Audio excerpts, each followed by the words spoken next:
My name's Tyrone. I co-run a property maintenance company. We do a lot of exterior cleaning, we do a lot of roofing work, landscaping, stuff like that. And what made you want to come to something like this? We just wanted to get stuck into property. That was the trajectory for us because we work in property, so we want to renovate houses, hopefully build houses eventually. And then we come across the Samuel Leeds stuff, so it just seems like the perfect route. Yeah, nice. And what's the training this week been like, and the energy in the room? Yeah, it's great. It's great. So much information. Things as well. You can tell like there's things that you just take years for you to find out yourself.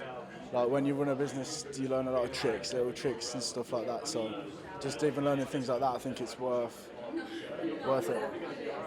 would you recommend an environment like this to someone?